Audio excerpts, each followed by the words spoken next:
All right, James. So we ended last episode talking about some YouTube videos.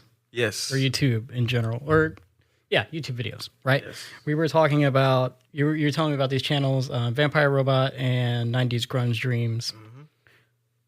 Old school YouTube. Vintage. Yeah, vintage, just like the way they did things, and they talked about vintage stuff, and very neat. I was checking some of it out, and it looks really cool. I definitely want to take a deep dive on that. Oh, yeah. But it reminded me of this true crime show that Khadija and I have been watching called Deadly Influence, and it's a true crime show about things that happen to influencers, right? Influencers somehow get killed, or maybe they kill people or whatever. And there was this episode we watched yesterday that was about one of the original YouTube guys, like literally, 2008, 2007 YouTube, right? When things were just starting. Pretty much. And I've got his channel pulled up here because they re-uploaded a bunch of his stuff. But he started out like talking about like doing skits and shorts and making like little short films, and they were like poorly produced because all he had was like maybe a cell phone camera, and like his friends and his like parents and brother and friends would be involved in it and stuff. And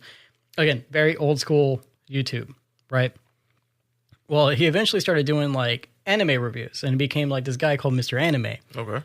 And he got real big doing that. He was just like reviewing animes. Like he was actually making friends in the anime review world, you know, the YouTube world and all that stuff.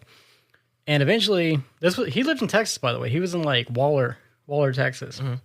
And so eventually he moves out like 15 minutes away. His grandmother passes away, so he inherits the house. So he moves into her old house, starts living on his own. And he starts kind of going down a dark path, right? Because he's alone. Like all his friends are moving out and going to college, and he's got this YouTube thing going on, and that's about it. That's all he's got really going for him. But the thing is, James, he's one of the original guys to first get monetized by Google. Wow. On YouTube. He was one of the very first people to start getting monetized. But over the years, you could see his channel taking a different direction. Like he stopped doing anime reviews and started doing like gun reviews, or like talks about school shootings and like just like darker topics. So much so to where it's like even his like fan base was like, What's "You going okay?" on? Yeah. Because you went from talking to anime to shooting furniture under a bridge somewhere with like an automatic rifle. Like this, something's Total 360, something's man. a little weird here. I mean, don't get me wrong. I don't like anime either, but I ain't talking about shooting furniture up. Yeah. And eventually it led to him, like his last video was like, "Oh, hey, like things are going great." Like he's like, I've got this many subscribers and everything's going up. My views are still going up and all this stuff. He's like, I'm going to reward myself with like a 3-week vacation. I'll be back in a couple weeks or whatever. And then he proceeded to not go on vacation, James, but to go murder his family. Oh, that was a vacation then. Yeah, in a way. Maybe that was a vacation for him. In a way, yeah. But he ended up murdering his family. Brother, mom, father. Killed them all. Family annihilation. The people who supported him, by the way, they weren't against him making videos. They supported him making videos. You know, as far as the documentary covered, it seemed like they were generally a good family to him. Yeah. It's not like they were like crapping on him or like telling him to get a real job. It's just, you know. And so the police caught him, brought him in for questioning. They're like, "What's the deal? What happened here?" You know? I hope they didn't say it like that. Like, so, yeah, they pulled up a chair. Buddy? They swung it. They sat on it backwards. They were like, "Let's rap." what's going on here, Mr. Anime? Coffee cup on the table. Yeah. No, they were just like, "All right, so what caused you to do this? Were you mad at them? Were you know, what's happening here?" And basically he states that like after Columbine happened and I think some other school shooting happened, he started getting thoughts about the shootings. Mm-hmm. And he started thinking about how he wanted to do something like that. And so he started stockpiling these weapons, and he was like kind of preparing to do something to that nature. And he didn't want his family to see the messed up things he was about to do to an unsuspecting school. So he killed them first and had planned to shoot up a school the next day. Like he full out like told them what he was planning to do and everything. That's tough.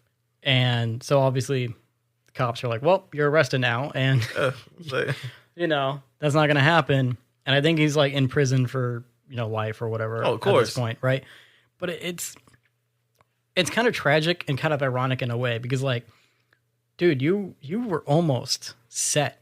Because this was like 2011, 2012, peak YouTube. Like, this would have been the time to get in, right? This is the time to start. Or not even start, but this is you're on the uptake already. Like you're getting monetized. If you would have waited like a couple more years, you would have had probably your own studio and set, and like you could have really upgraded yourself. And like the path was there, the path was laid in front of you, and then you just went this dark way instead of talking to somebody, like maybe talking to your brother or like getting like therapy or something, to your parents or anything. Yeah, you chose to go this direction, and it's kind of ironic in a way because.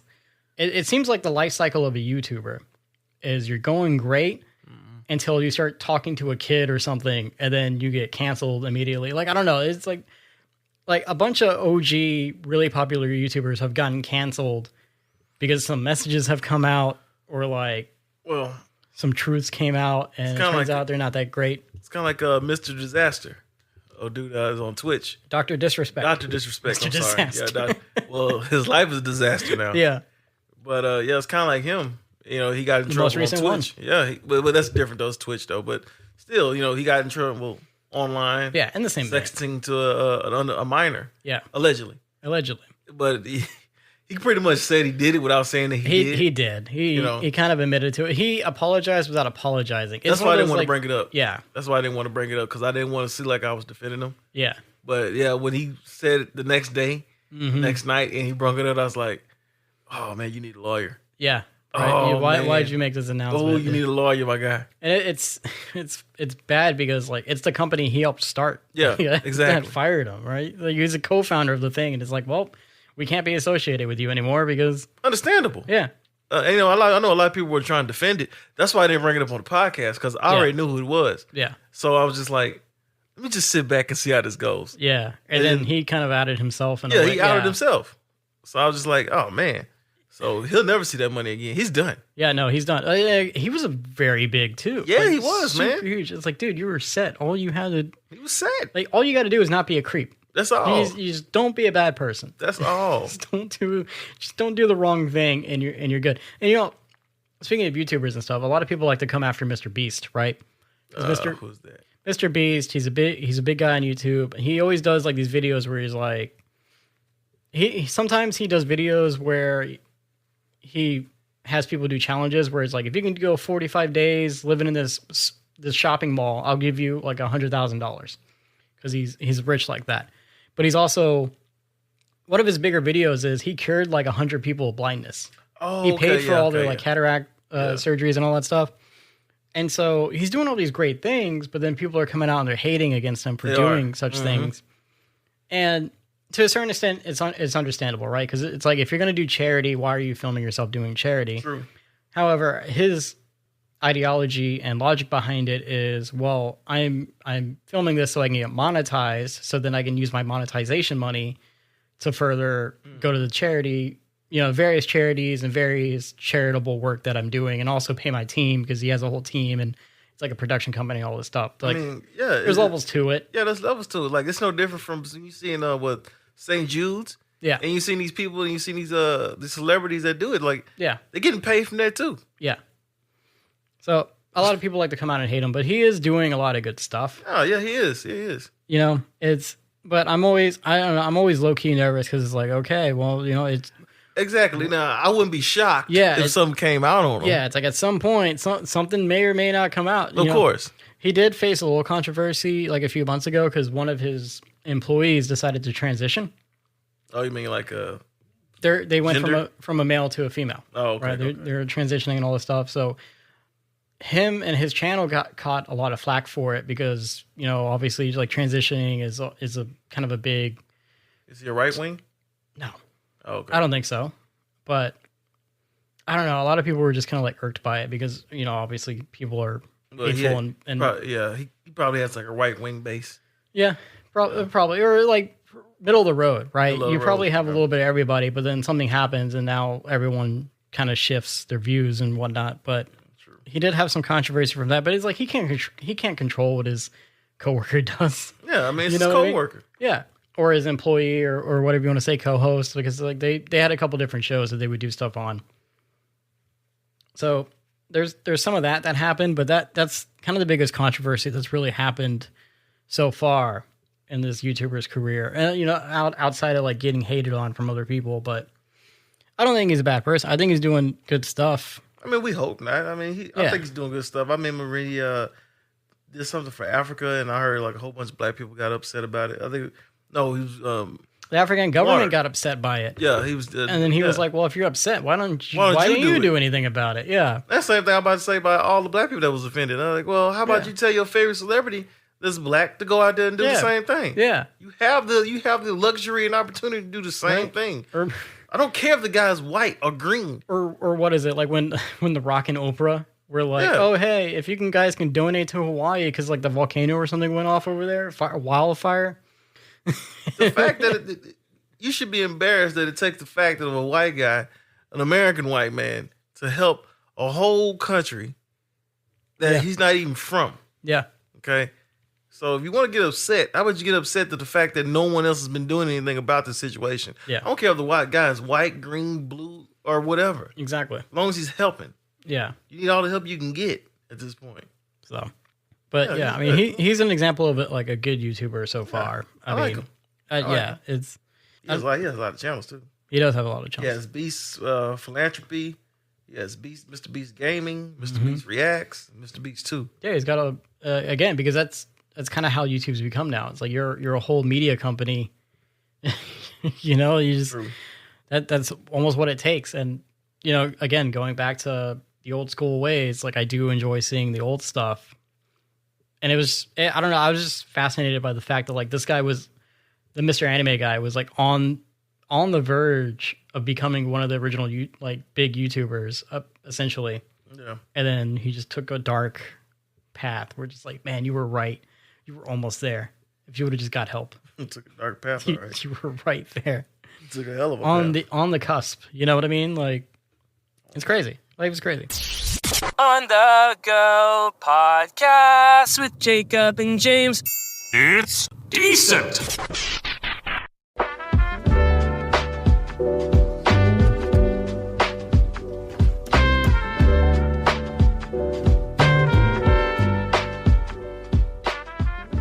We got our first like Monday edition email. You've got mail from our friend Zach.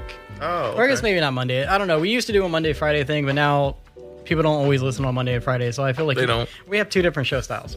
We have a more talkative kind of like what's going on in the world / what's going on in our personal lives. If there is stuff going on in our personal lives, and then we have your pop culture stuff where we talk about movies and television and stuff, and some of that bleeds over back and forth. We're not a set standard, right? We just have two different show variations. Mm-hmm. So Zach emails us for what would be our Monday episode. This episode comes out on a Monday normally, so this is what that topic is. He says, "Hey guys, controversy aside, and just looking at the music, I thought it was kind of funny to compare Prince and Michael Jackson because I put them in two different categories for music, where Prince was the musician and Michael Jackson was the entertainer. So I just wanted to see what you guys land on this. Thanks." Now, I don't know if we talked about Michael Jackson and Prince in a previous episode. It's random, I know. Or if he just like thought about this and decided to send it in. It's random. But I like that he did, because I did some research on Michael Jackson and Prince. And first of all, Michael Jackson did not like being compared to Prince. No, he didn't. Zach. So just a lesson. Yeah. But both these guys are dead. So I doubt you're going to get haunted by these. Well, both of them had big-time egos. Musicians. Egos had the size of 10. Right. Both of them were perfectionists. They were they were perfectionists. But I do agree with him. I will say Prince is the musician. Yeah, Prince is more the musician. Michael Jackson is definitely the entertainer. Yeah. And looking into like their feud, I found this. Apparently, Michael Jackson had, I guess, written a memoir at some point. So I found this excerpt talking about the memoir. So there's a quote that says, "I don't like to be compared to Prince at all," from Michael Jackson reportedly said in an audio interview while working on his 1988 Moonwalk memoir. Jackson's alleged comments never made it to the final edit of the book, but were unearthed by the Daily Mirror following Prince's death in 2016. Okay, so he never put it in the book. It was just like the manuscripts, I suppose, were found. He says, I have proven myself since I was real little. He, Prince, feels like my opponent. I hope he changes because, boy, he's going to get hurt. He's the type that might commit suicide or something. That was the audio clip from Michael Jackson, apparently. That's tough. Jackson reportedly added that Prince was also rude to the Jackson family. He was so rude, one of the rudest people I've ever met. Prince is very competitive. He has been very mean and nasty to my family. And it's funny because I found will.i.am did like a podcast with these two guys, and he was talking about how will.i.am was doing a show, and he invited Michael Jackson out, but Prince was going to be there. And Michael Jackson, quote unquote, to will.i.am was like, "Oh no, he's a meanie. I don't want." That sounds exactly like Michael. That sounds exactly. Oh, like I can't Michael. be there. He's a meanie. No, he's a meanie. Yeah. No, I can't go. He's a meanie. That's how will.i.am did it too. Also, in the audio clip, Michael Jackson referenced Prince's stage antics during their performance with Chris Brown earlier. No, James Brown years earlier. Brown. At one point, Prince mistook a stage lamp post as a prop and fell into the audience. He made a fool of himself, Jackson reportedly said in the Moonwalk audio. It was a joke. People were running and screaming. I was so embarrassed. It was all on video. Damn, that sucks. Yeah. Yeah, a lot of it I already knew. But, I mean, one thing I will say about Michael Jackson, I think Michael Jackson, both of them had such a collective hand on the culture. And when You're right. It's man, Michael Jackson. Well, they're both icons. Both of them, man. Both. Like, I Both, remember. both of them had huge albums. Oh, yeah. There's multiple huge albums, lots of hits. Lots of hits, man. And it's like, when you think about the 90s, and you think about, like, the three Michaels, it's Michael Jordan, Mike Tyson, Michael Jackson. Yeah. Those will always will be the three dudes you think of. And, I mean, I see those concerts. People used to go so crazy for Michael Jackson. Yeah. And then you would see a Prince concert, total 360. A very subdued crowd, but still going crazy. Prince with all the different instruments that he had, he would use. He knew how to play every instrument. Yeah. Because he always believed that if you're a true musician should know how to play every instrument. I agree with that. I think that separates like performers and musicians, right? Musicians, very versatile. Yep. Or even if you play in like with different groups, if you're able to subvert the genres. An example for nowadays that I can think of recently would be like Post Malone. Enough, because Post Malone's been able to do like what, hip hop, rap. Yep. And then he's transcended to like he was a scene kid from back in the day. He was a scene kid, like one of the screamo guys, and then he became like he somehow found his way into like rap or hip hop, and then he went kind of back into grunge during the pandemic. He streamed himself playing like a Nirvana, like I think the entirety of like a Nirvana album. He like covered it. And then most recently, he's back. He's in the country music. He's making music with like Jelly Roll and Blake Shelton. I was about to say Jelly Roll. Yeah. Yep. And other artists. Like he's been able to like make friends with all these different artists and all these different genres and work with them. It's one of those things where it's like I kind of have like a weird respect for him. Me too. You know what I mean? Just like to see him like be able to be so versatile is kind of interesting. It's tough, man. It's tough. It's like if you ask me to choose, it's like splitting hairs. Yeah. Because I love both Michael and Prince. I will say though, Prince, his catalog is strong. Yeah. Michael Jackson's best music was in the 80s. And I can agree with that. Yeah, his best music was in the 80s, and some of his even more best music was with his brothers. As he got older, the classics, right? Yeah, the classics. And then as he got older, his music really wasn't really as good anymore. Yeah, I'm not gonna say it wasn't as good anymore, but he just had different styles of music. But Prince always reinvented himself. Yeah. After every time, even after he lost his name, Warner Brothers screwed him over. That's right. Speaking of that, I found this interview from Chris with him and Chris Rock around that time where they were talking about Michael Jackson and stuff. So I'm going to play that real quick and then we can discuss further. Yeah, go on. There was never like any rivalry between you and Mr. Jackson? Not to me, no. Okay. So I love the story of you just all these Prince. I'm sorry. That's the guy you used to be. Mm-hmm. This is the story of you turning down bad. Well, that Wesley Snipes character, that would have been me. All right, now you run that video in your mind. The first line of that song is "Your butt is mine." Now I said, who gonna sing that to whom? Because you sure ain't singing it to me. And I sure ain't singing it to you. So right there we got a problem. It's so weird now. You were made out to be this weird cat, and he was like Mr. Disney, and you're married. He's just married. You're like a married man. Well, play it. There again, hopefully the press will get to the point where we'll it'll be a law where you have to tell the truth. It won't be about speculation. I'm a musician. I live for that. I live for playing and creating songs. It was. Yeah. He says it himself. Yeah, he says it himself. And I mean, oh man. Yeah, I remember that "Butt Is Mine." I was like, yeah, who's singing that to who? Mine. Yeah, who's singing that to who? Because I ain't singing that to you and you ain't singing that to me. You know what this kind of reminds me of? What? Is Kendrick Lamar and Drake's beef. Yeah. I think in a way, Prince always felt like this guy's a joke. Yeah. He's a family guy. Mm-hmm. He's a good dude. But I'm this, like Chris Rock said, I'm not that guy.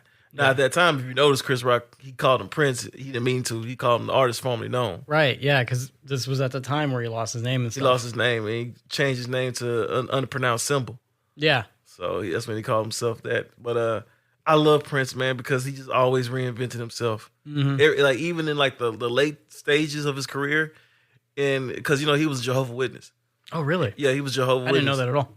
So he stopped singing the music that he did back in the 80s.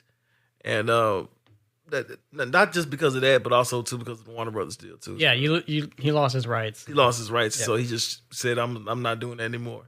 Well, like Prince has a whole vault of stuff he made. Unreleased music, unreleased documentaries. Mm-hmm. Like Kevin Smith, actually, way back in the day, they did like a Prince documentary or something with him. Mm-hmm. Kevin Smith directed it. Yeah, directed the whole thing, worked on him, the whole thing, edited and everything. And like a few months go by, and Kevin Smith is like calling up Prince's people because he's like, "Hey, I did this movie. When's this thing coming out?" And they're like, "Oh, actually, we put it in the vault." Yeah. Mm-hmm.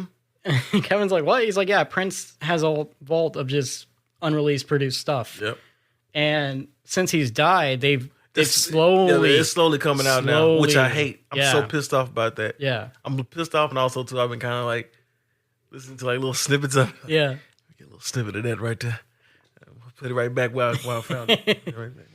So, yeah, I mean, he was very, I guess, intuition. No, not intuition. What's the word? He had, I guess, like enough future sight. Oh yeah, he to always think about did. like his, like I'm gonna die eventually, so The maybe industry. let's squirrel some of this away. Yeah, I mean, well, I'm gonna tell you right now. As much as I've been liking about AI, he would have been disgusted. Oh yeah, he would have been disgusted with Yeah. AI because he was like at the forefront of streaming music. Mhm. He didn't like that at all. Yeah. He didn't like music on streaming services at all. Well, it makes sense, right? Because your money goes down. What Yeah. I think T-Pain said it Mhm. at some point. Like he needs like 1 million views to make like $1 or something. Yeah. Off his streaming. T-Pain makes more streaming him playing video games than he does like off of his music. That's why he doesn't do music that much anymore. Yeah, which is insane. Yeah. So, but that's also why like band merch is so expensive because that's where their money really comes from. Yep. At the end of the day, like when you go see a concert and you buy a T-shirt, that's why the T-shirt's unfortunately like $50-$60. It has to be. Because that's where they get their money from. Yeah, that's where they get the money from. Yeah. So it's like I say, man, I'm gonna go with Prince on this one just because I just think that I love a person that can just reinvent himself 24/7. His question wasn't who's better or who's worse. It was like, who do you think is the musician versus the entertainer?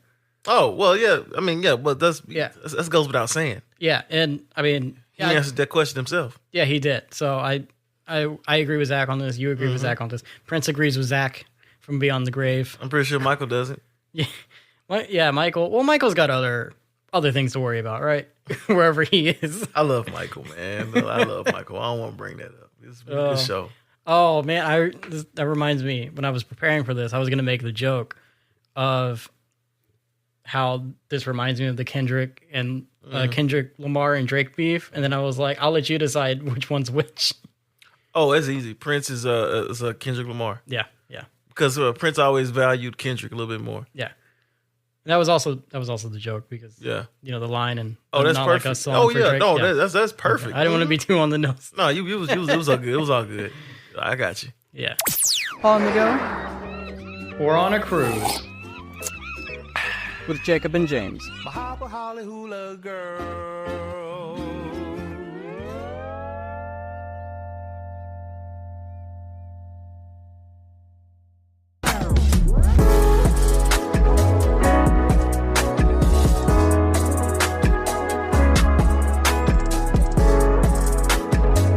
Speaking of the Drake and Kendrick Lamar beef, we didn't get a chance to talk about this, James, but did you see the Kendrick Lamar concert he put on for Amazon? It was amazing. Holy I loved crap. it, man. He played that damn Not Like Us song 5 times. 5 different times. And there was so much like weird deep lore with like his outfit and his dance moves. Because originally I saw people comparing him to Tupac because he wore like the red and the jeans like Tupac did and like a concert or a music video or something.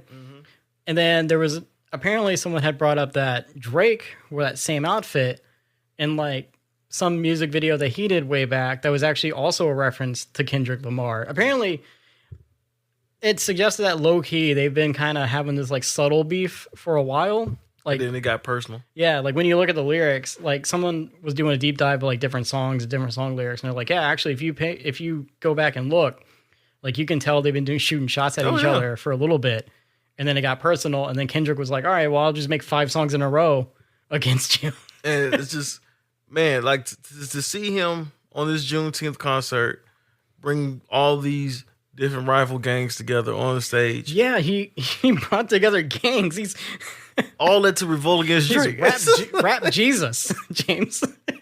That's so sad. Like just, the Bloods and the Crips came together against one man from Toronto. Where is he Toronto, from? Canada. Is it Toronto? Yeah. I think it's Toronto. And then you know what the sad part about it is? Because I got another story after we get done with this. See, I didn't know we were gonna go down this rabbit hole. Well, I just decided to. Okay, we'll say okay. All right, but so after that, I don't know if you heard this past week, last week, Rick Ross went to Toronto to do a concert. Oh no! And he got jumped. Ooh. He got attacked by some group of guys. Now, I know there are a lot of people out there that probably know the story, the full story than I do. Get a life. I don't. I'm not gonna go through the rabbit hole of trying to figure out. All I know is the dude got attacked, but he was playing Not Like Us in the crowd. Oh. Like as he was walking through the crowd of really? people. And I guess his bodyguard Damn. He didn't do nothing. So Rick Ross got attacked. But you kind of have to know where you're going. Yeah. Like, come on, man. You're going to the man's home turf. Yeah, come on, man. Don't be provoking. Like, you got to be careful. And you really got to be careful because you always got these people that are trying to prove their worth and prove themselves, and they might pull out a gun and pow. Yeah. That could have been a lot different. Yeah. You know what I'm saying? Especially with the way like people treat celebrities is like they're gods. Come on, man. Yeah, you ain't got to do all that. All that wasn't even necessary. So hopefully he learned. Hopefully this doesn't get even more violent when Drake goes to Miami. Because Rick Ross is from Miami. So hopefully it doesn't get even more crazier. It's funny you mentioned that because I also saw a clip of like, I think Drake coming out to one of his shows, or he was like going backstage to after one of his shows. But some people in the audience were like singing Not Like Us to Drake. I saw that. No, I found out that was edited. See, was it? Okay. This is what we talking about when you talk about YouTube and stuff. That's like that. That's true. Yeah. That I heard that was edited. That was an older concert, and they were able to put that on top. You see how they made it look so seamlessly, though? Yeah. They made that look real seamlessly. And you would think that was real, but no, it was not real. It was not real. But yeah, I hope everything is okay. I hope everybody just kind of fall back and everybody just relax. Well, it's not over, James, because Kendrick Lamar is shooting a music video for Not Like Us. Us. Yeah, he got a music video coming out too, so that's got to come out as well. It's never ending. It's like, damn, Kendrick, leave him alone. Let me ask a question. I know you don't really follow hip hop like that. So yeah, I don't. But I have a little bit of a juice on this little subject here. How do you bounce back from a situation like this? You just make the best music you possibly can, and hope to God that it sticks and lands. Yeah, I mean, I don't know. You might have to just back off for a while. You know what I mean? Just But you gotta make money. go undercover. Yeah, well, I don't know. Get a second job somewhere.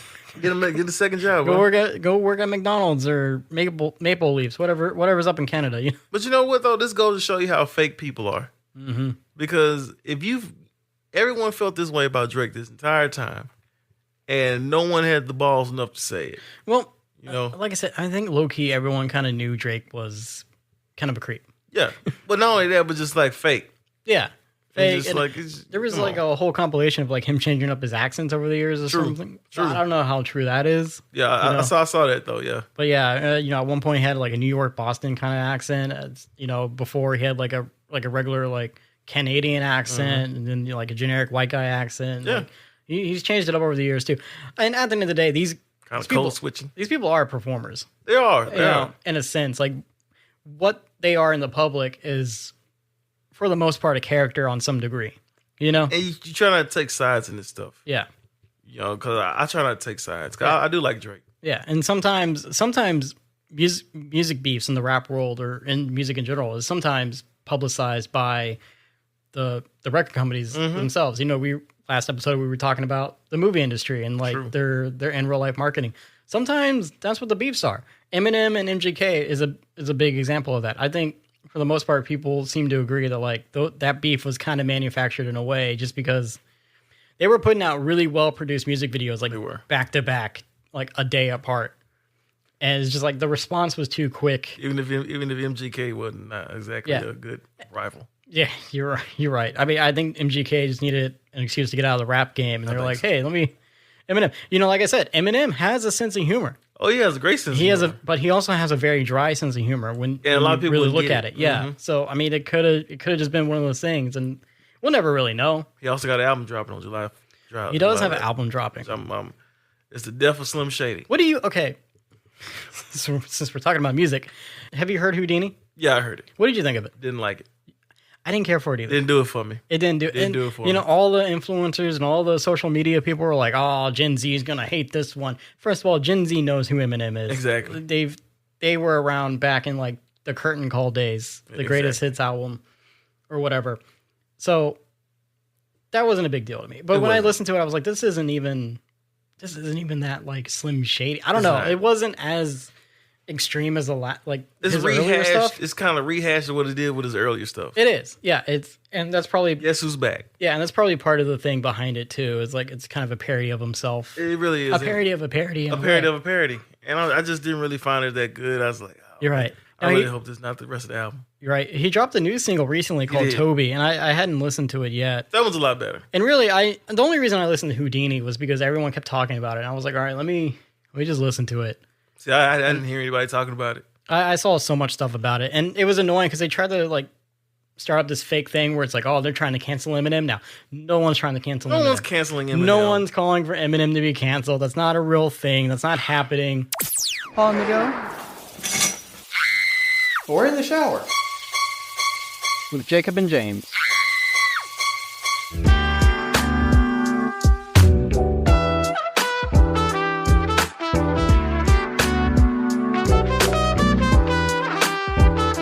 Have you watched this new crap on X? I know you don't have Twitter. Oh, no. The new norm. I was going to avoid this. The new norm.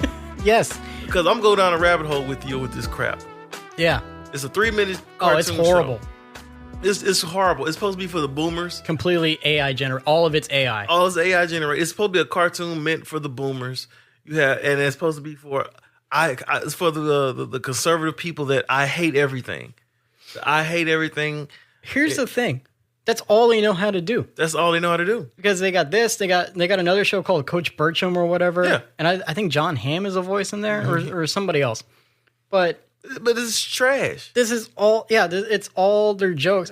All their jokes are the same thing, where it's like the pronoun stuff. Like, okay, look, regardless of what you think about people having different pronouns, this has been going on for a long enough time now to where it's like you got to change up the joke. Nothing's going to change with this. Yeah, it's like you got to get new material. Like Okay, yeah, 72 genders. Nobody even talks about like that. No one talks about it like. And then the part that really pissed me off is when you bring in the fat black guy with the Redskins jersey. Yeah, Because it's like, well, we'll get the black guy to be on our side because we know black people are very religious. he's friends with the black guy. Yeah, so we'll turn to him to be on our side. But until they piss us off, that's when it's like, oh, you guys are going woke.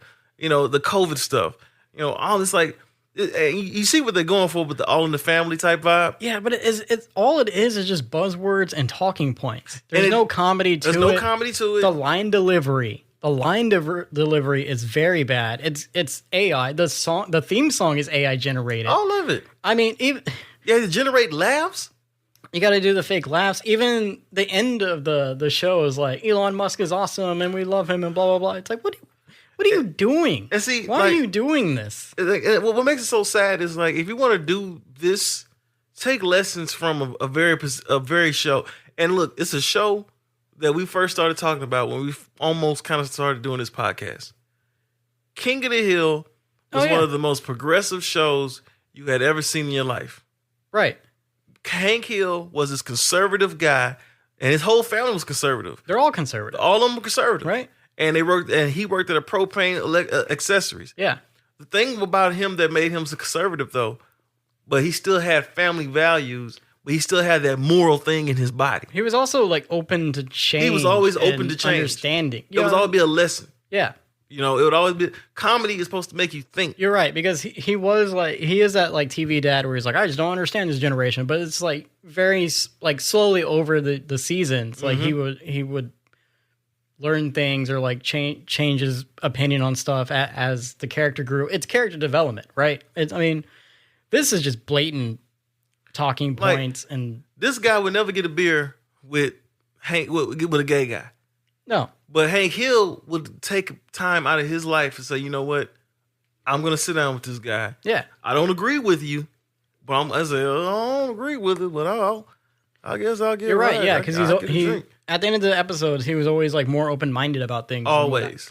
And yeah, that's what comedy is supposed to do, man. You're right. And he was put in like silly situations and all that kind of stuff. But yeah, that's how you do a show. This is not how you do a show. King of the Hill was way ahead of his time, man. King of the Hill was. Way ahead of his time.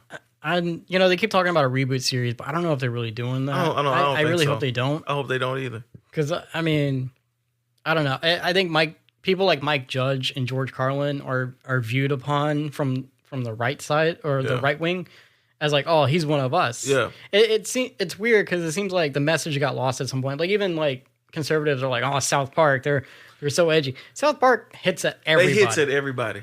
They hits at you and me. They hits at everybody. They make fun of everybody. They're not just on one side or the other. And like this show claims to be the South Park of X. It's not even close. It's gonna be the South Park of X, previously Twitter. You know, this AI generated cartoon show is gonna be the new South Park. Every time conservatives claim something is gonna be the new something, it never works. No. You notice that? No. Remember the cell phones? The Freedom phones. The Freedom phones? Yeah. Did you ever get a Freedom phone? No, but I hear ads for those. So they still got them? Yeah, they still got them. Oh my goodness. They're still pushing them. Remember the Anti-Wok beer? Yeah. And they got Freedom Water now. The Freedom James. Water? They got Freedom Water. The 6-pack of beer that was like $25? Yeah. And then you got I've missed the shipping and handling. It's all a grift. They always, every time they try to make something their own, how about you just don't do this anymore? I just don't get it.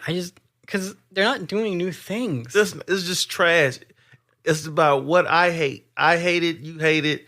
I mean, I hate this. I hate that. And we're gonna make jokes about it, but it's like the jokes are the same jokes you've been making for 10 years. It's low bar humor. The punchline's not even funny anymore. It's not even funny. You can't laugh at the same joke over and over again. Okay, so once we get past the gay joke, what else you got? Yeah, I wasn't gonna bring this up because I didn't want to prop this up anymore, but I had to, man. I had to. It's just trash to me. It's trash. I don't know how long it's gonna last. You know, I put this new norm right in the category with Good Times. Like, the Good Times. Yeah, the animated. You can get rid of that too. That's trash. I don't even know if this is gonna be a real show or not. Like it was like a 3-minute clip. Well, this will make them mad. They don't care. No, they don't care. And the sad part about it is the people that you got this aimed to, they're not watching either. Yeah, right. So can you imagine someone that's our ages, that's a conservative watching this on X?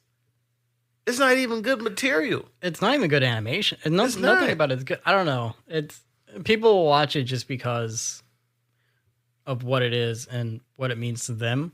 God, man, what a mess. Yeah, What a mess. Oh man, I don't know. I think it did what it needed to do. Oh, I definitely got to see what his reaction is about that. I love Amazing Lucas. Shout out to him. I love that guy. Yeah, Amazing Lucas. He used to be a conservative, and then he flipped. Once he finally came to the realization of what they are, I was like, yeah, welcome home. Yeah, I could have told you that, sir. You know what?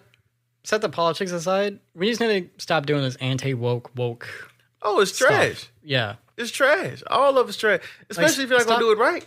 Yeah, it's like stop calling things anti-woke. Stop calling things woke. Yeah, you know the boys. Recently, I talked about the boys. The boys is a big example, right? Because this latest season, they talk about more political things, and now people are like, "Oh, it's woke. It's anti-woke. It's woke. It's anti-woke. It's a show. It's just a show. Just make things just let things be a show. Let it be subjective. Let people decide what is and what isn't." Well, it didn't used to be like this back in the day. Back in the 70s, you had sitcoms that were pretty much trying to be like the norm. Yeah. And it worked. And no one used clever catchphrases to kill these words. You know, it was just, hey, it is what it is. You know, I hate this period. I don't know. Of life. It's like, also these character traits and these tropes have always been around. Like you said, King of the Hill. King of the Hill. But there needs Archie Bunker. There needs to be like real growth and character development and stuff. And potentially there could be with this. I'm not saying there's not, because we've only seen a 3-minute clip, but based off the 3-minute clip, it's not good. There's no growth. It's not going to be good. There's no resolution. Right. It's just going to be crappy joke after crappy joke, and then people are going to force themselves to watch this and laugh at it because for some reason they feel like they need to. And that's the thing about it. Like with these, when you have these type of shows and cartoons, there were always a resolution. Yeah. There was always, the comedy was funny. At the same time, it made you think, even with South Park. And I'm not a big South Park fan. Yeah. But it made you think. You're right. This stuff doesn't make you think. It's just stupid, man. It's stupid. Yeah. Then just to include the black guy? Come on, man. That's out of there. Well, you know, they were like, oh, well, he's friends with the black guys. And so you can't say he's racist. We can't say that he's racist, and we know that he's religious. Because, you know, our culture has always been frowned upon homosexuality. Mm-hmm. So that's why they use that trope. Yeah. And it's just trash. I had to bring that up. Because we were just on beefs and everything. This episode should be called Beef. Beef? Yeah. Just beef? Yeah. Beef. It's what's for dinner. It's what's for dinner. It's what's for dinner. Okay, well, let's get out of here and maybe go watch something that's more entertaining than a show on X. You're right. I watched some King of the Hill. Yeah. Watch King of the Hill. We've been watching Futurama. Futurama. You like that show? You don't like Futurama? I like Futurama. I think Futurama is better than Simpsons. Really? Yeah. That's another conversation for another day, kids. I don't know about that one. If you like to email us your opinion on woke and anti-woke things, or Michael Jackson and Prince, or even Kendrick Lamar and Drake, you can email us on onthegopod2023@gmail.com. You can find us on Instagram, On The Go with Jacob and James. It's all one word. You can find me on Instagram at jacobdantone.audio, and you can find James on Instagram at James9794. You can also find us on YouTube. Please follow, subscribe, ring the bell, do all the things you need to do to keep us in your life. We're On The Go with Jacob and James on YouTube. We have episodes coming out Mondays and Fridays, and we have clips on Wednesdays and Sundays. So without further ado, I'm on the go. James is on the go. We're all on the go.